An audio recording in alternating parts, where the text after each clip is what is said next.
تو میں نے ان سے ناراض ہو گئی، پر کھانا پینا تک چھوڑ دیا۔ مجھے مزید تعلیم حاصل کرنی تھی، لیکن ابا کو یہ خوف تھا کہ انہوں نے سن رکھا تھا کہ لڑکیاں زیادہ پڑھ لکھ جائیں تو اپنی من مانی کر سکتی ہیں۔ میں ماں باپ سے بحث کرتی تھی اس لیے کہ مجھے آگے تعلیم جاری رکھنے کی اجازت دے۔ اس شرط پر ملی کہ میں شادی وہی کروں گی جہاں میرے ابا چاہیں۔ مجھے صرف تعلیم حاصل کرنے کا شوق تھا، اس لیے میں نے ابا کی شرط بخوشی قبول کر لی۔ کیونکہ میں کالج نہیں تھا اس لیے میں شہر کے ہاسٹل میں رہتی تھی۔ 15 دن بعد گاؤں آتی تھی۔ 4 جماعتیں پاس کرتے ہی میں جیسے ہی گاؤں آ گئی، ابا نے میری شادی کا فیصلہ آئین فائن سے کر دیا۔ کہنے لگے سنا ہے 1 ہفتے بعد تمہاری شادی ہے۔ میں نے اپنا وعدہ نبھایا، تمہیں تعلیم دلوا کر تم اب اپنا وعدہ نبھاؤ۔ شادی کے معاملے میں تم سے کوئی سوال نہیں پوچھوں گا، شادی کے معاملے میں تم سے کوئی سوال نہیں پوچھو گی۔ میری زبان کو پہلے ہی تالا لگا دیا گیا تھا، اس لیے میں چپ سی ہو گئی۔ وہ کون سا تھا، کیسا تھا جس سے میری قسمت کا جوڑا گیا تھا؟ مجھے کچھ بھی پوچھنے کا اعتبار نہیں تھا، اس لیے میں نے جب سادگی سے اختیار کر لی۔ پھر میرے دل میں کوئی نہیں تھا، اس لیے جو میرے ابا کی پسند تھی مجھے دل سے قبول تھی۔ میں جانتی تھی کہ میرے منہ سے نکلا ایک لفظ بھی میرے خاندان کی چم گوئیاں کا سبب بن جائے گا کہ بیٹی نے 4 جماعتیں کیا پڑھی، والدین کے سامنے زبان چلانے لگی۔ اس لیے میں نے کچھ پوچھا ہی نہیں، لیکن ابا کی حالت دیکھ کر مجھے کچھ تشویش سی ہونے لگی تھی۔ وہ گھبرائے ہوئے سے تھے، مجھے دیکھ کر آنکھوں میں نمی بھی تھی۔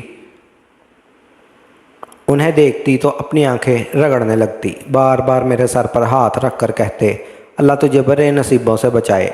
کبھی بے اختیار مجھے اپنے ساتھ لگا لیتے۔ شاید میں 4 بھائیوں کے بعد ہوئی تھی اور میرے بعد ان کی کوئی اور بیٹی نہیں تھی، اس لیے زیادہ اداس ہو رہے تھے۔ جیسے جیسے میری شادی کے دن قریب آنے لگے میرے ابا کی بدحواسی اور بڑھنے لگی تھی۔ وجہ کیا تھی میں نہیں جانتی تھی، لیکن شادی سے 2 دن پہلے میری ماں کمرے میں آئی۔ جو سوال انہوں نے مجھ سے پوچھا میں سن کر سرجدہ رہ گئی۔ اماں کہنے لگی کہ سنا ہے کل تمہیں پاک کنویں میں لے کر جانا ہے۔ دیکھ تو 4 سال شہر کے ہاسٹل میں رہی ہے، کالج میں پڑھتی رہی، مجھے بتا دے کہ اپنے ابا کی عزت کا جنازہ تو نہیں نکال دیا۔ کل سب کے سامنے تیری پاک دامنی کا امتحان ہے، اگر کچھ بھی غلط ہوا ہو تو تیرے ابا تو جیتے جی مر جائیں گے۔ یہ کہہ کر اماں رونے لگی۔ میں نے کہا اماں ایسا کچھ نہیں ہے، میں تو بے نقاب میں رہتی تھی، میں نے کچھ بھی نہیں کیا کہ ابا کی عزت پر اف بھی آئے۔ میری بات پر اماں کچھ مطمئن سی ہو گئی۔ 14 جماعتیں پڑھنے کے بعد اس کنویں کی کہانی میری سمجھ سے باہر تھی۔ آخر ایسا کیسے ہو سکتا کہ ایک کنویں سے کسی لڑکی کے کردار کا اندازہ لگایا جا سکے؟ کنویں کا پانی میلا ہونا عام سی بات ہے، مٹی کی وجہ سے پانی ایسا ہو سکتا ہے۔ کبھی مٹی کی سطح بالکل پانی کی تہہ میں بیٹھ جائے تو صاف ہوتا ہے، پھر اس سے کسی لڑکی کے بد کردار اور اعلیٰ کردار ہونے کا کیسے اندازہ لگایا جا سکتا ہے؟ بہرحال میں مطمئن تھی کیونکہ اپنے کردار کی پاکیزگی کو مجھ سے بہتر کون جان سکتا تھا۔ لیکن میرے ہوش اس وقت اڑے جب کنویں کی مٹی والے رنگ کے پانی نے مجھے پاک دامن ہوتے ہوئے بھی بد کردار ہونے کا ثبوت ٹھہرا دیا تھا۔ میں بری طرح سے دنگ رہ گئی، بدحواسی ہو گئی۔ میں نے بہت کیا کہ یہ کنواں جھوٹا ہے، میں نے کبھی کچھ نہیں کیا جو میرے باپ کی ذلت کا سبب بنے۔ اگر آپ لوگوں کو یقین نہیں تو بے شک میرا میڈیکل چیک اپ کروا کر دیکھ لیں، اب تو ترقی ہو چکی ہے۔ خدا را اس بے بنیادی رسم پر یقین کر کے بے گناہ لڑکیوں کے اس سنسان ویرانے میں بند نہ کیا جائے۔ لیکن میری کسی نے ایک نہ سنی۔ ابا تو کسی بے جان مجسمے کی طرح یوں بیٹھ گئے جیسے میں نے کوئی گناہ کیا ہو۔ مجھ پر لوگوں نے بہت تہمتیں لگائیں۔ ابا میرے بارے میں کہنے لگے دیکھ لے اشرف، تجھے کہا بھی تھا کہ بیٹی کے شہر پڑھنے نہ بھیج، دیکھ کیسی خاک اڑائی ہے تیری بیٹی نے تیرے سر پہ۔ میں ابا کے سامنے بیٹھ کر روتی رہی، بلبلاتی رہی کہ ابا میں نے ایسا کچھ نہیں کیا، بے شک میرا میڈیکل کرا لے۔ لیکن سب لوگوں کو اس کنویں کی سچائی پر یقین تھا جس کے جھوٹے ہونے کے میں قسم کھا سکتی تھی، بھلا اپنے کردار کے بارے میں مجھ سے بہتر اور کون جان سکتا تھا۔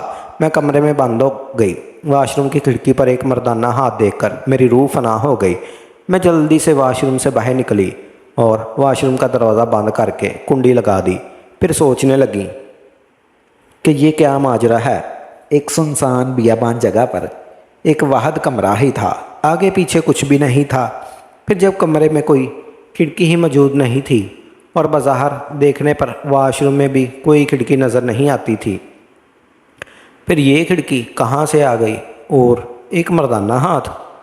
کچھ ہی دیر بعد جب واش روم کے اندر سے دروازے پر دستک ہوئی تو میرا کلیجہ پھٹ جانے کو تھا۔ میں اس قدر خوف زیادہ تھی کہ جیسے خوف کے مارے ہی میں مر جاؤں گی۔ واش روم کا دروازہ بھی لوہے کا تھا، بہت زور شور سے دھڑکایا گیا، لیکن میں خوف کے مارے ایک کونے میں چھپ کر بیٹھ گئی۔ دروازہ نہیں کھولا، کسی کی آواز سنائی نہیں دی تھی، بس دروازہ ہی کھٹکھٹا رہا تھا۔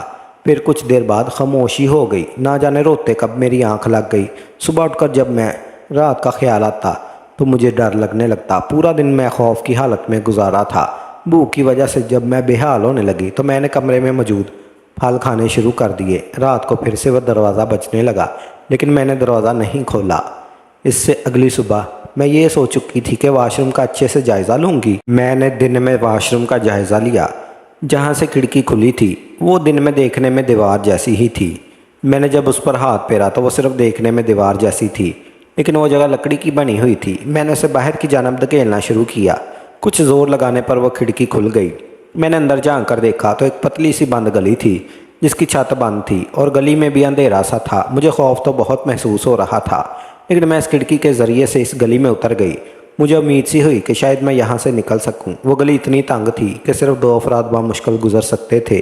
میں ڈرتے ڈرتے آگے بڑھنے لگی۔ جیسے ہی میں آگے بڑھ رہی تھی اس گلی میں روشنی سی ہونے لگی۔ گلی کی چھت پر گول سوراخ موجود تھا جس سے سورج کی روشنی اندر داخل ہو رہی تھی۔ میں چلتی جا رہی تھی، سامنے ایک دیوار تھی جس سے راستہ بند ہو چکا تھا۔ چل چل کر میں تھک چکی تھی، راستہ لمبا کافی تھا۔ سامنے دیوار دیکھ کر میرا جی چاہا پھوٹ پھوٹ کر رو دوں۔ میری ساری محنت رایا گئی، لیکن جیسے ہی میری نظر اوپر کی جانب پڑی میرا دل خوشی سے جھوم اٹھا۔ اوپر ایک لوہے کا ڈھکن تھا جسے عموماً سڑکوں پر گڑھا بنا ہوتا ہے، وہاں پائپ کے ذریعے اوپر چڑھی اور وہ لوہے کا ڈھکن باہر کو جانب دھکیلا۔ جب میں باہر نکلی تو سامنے جو شخص نظر آیا اسے دیکھ کر تو میں دنگ سی رہ گئی، کیونکہ وہ ہمارے گاؤں کا چودھری تھا۔ وہ بہت رحم دل شخص تھا، گاؤں والوں کی مدد کرتا، یہاں تک کہ گاؤں والوں کے گھر جا کر ضرورت مند لوگوں کو چپکے سے پیسے بھی دیتا۔ کسی لڑکی کی شادی ہوتی تو وہ خرچہ اپنے ذمہ لیتا، کہتا تھا یہ سب میری بیٹیاں ہیں، اس لیے گاؤں کی کوئی بھی لڑکی اس سے پردہ نہیں کرتی، کیونکہ وہ ہمارے باپ کی عمر سے بھی بڑا تھا، پر ہمارے سروں پر باپ کی طرح پیار دیتا۔ پورے گاؤں میں اس کی بہت عزت تھی۔ ان کے بڑے سے محل میں کئی بار بھی جا چکی تھی۔ ان کی بیٹی میری ہی ہم جماعت تھی اور میرے ساتھ ہی ہاسٹل میں رہتی تھی، لیکن وہ امیر تھی، اس لیے ہاسٹل میں اس کا کمرہ اس کے معیار کے مطابق تھا۔ میں ایک غریب کسان کی بیٹی تھی، اس لیے ایک چھوٹے سے مناسب کرائے کے کمرے میں رہتی تھی، لیکن اس لڑکی میں غرور بالکل نہیں تھا۔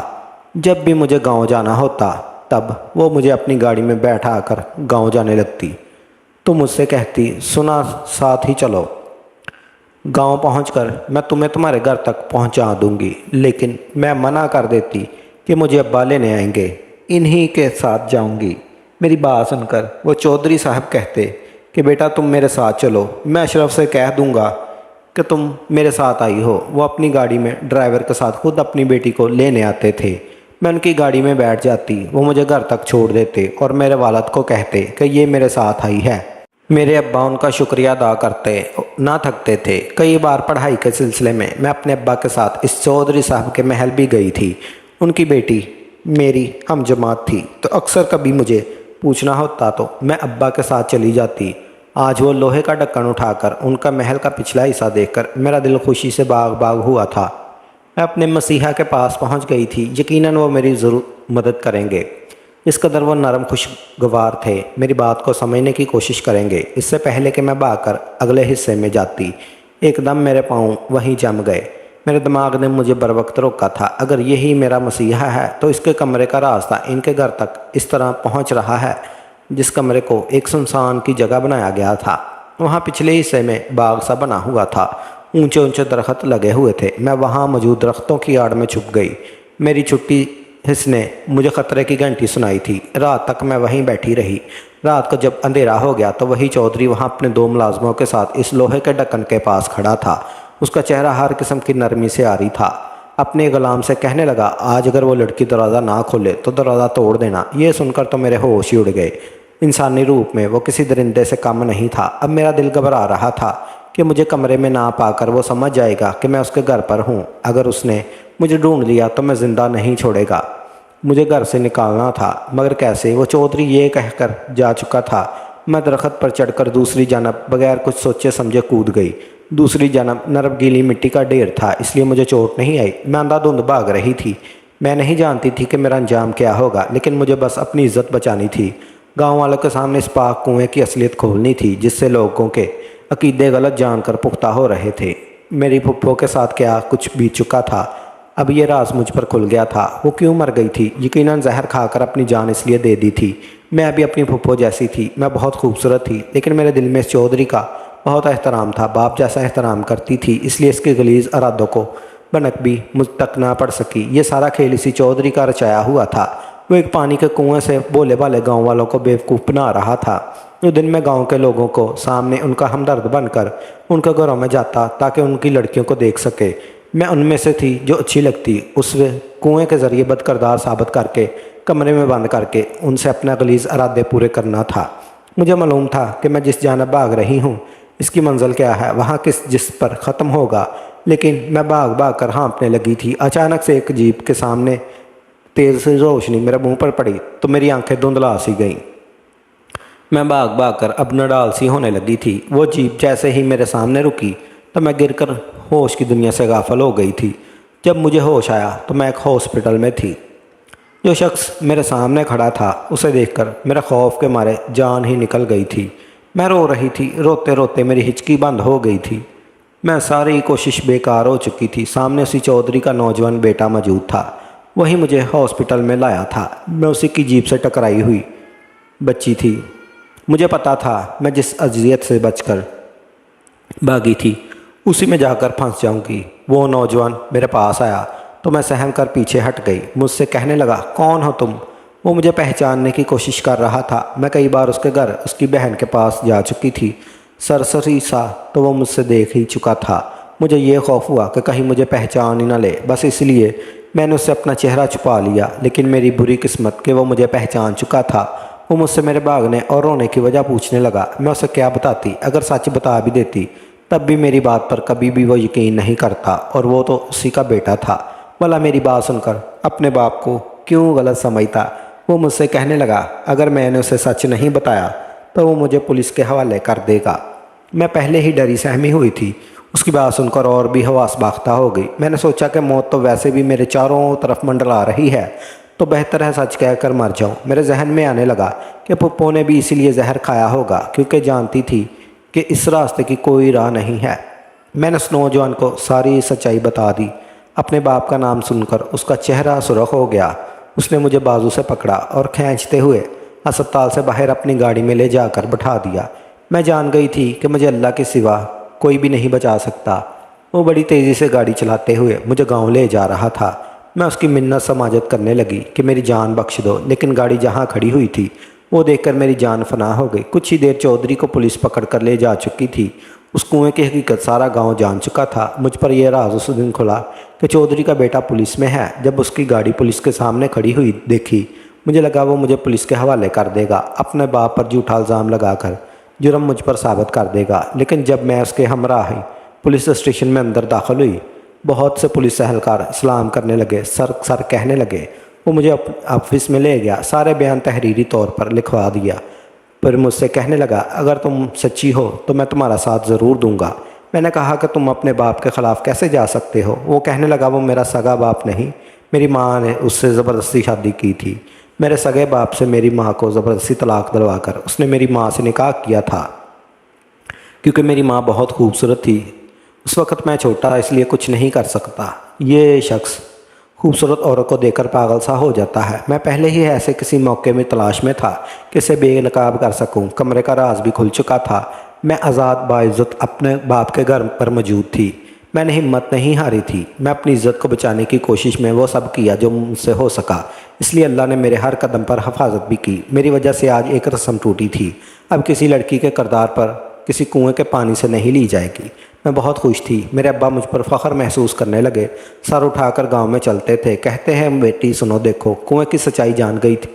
بہت سے لوگوں نے اپنی بیٹیوں کو تعلیم دلوانے کا فیصلہ مجھے دیکھ کر لیا۔ یہ میری خوش نصیبی تھی۔ آج کی ویڈیو کہانی آپ کو کیسی لگی کمنٹ کر کے ضرور بتائیے گا، اور ویڈیو اچھی لگی ہو تو ضرور لائک اور شیئر کیجیے گا۔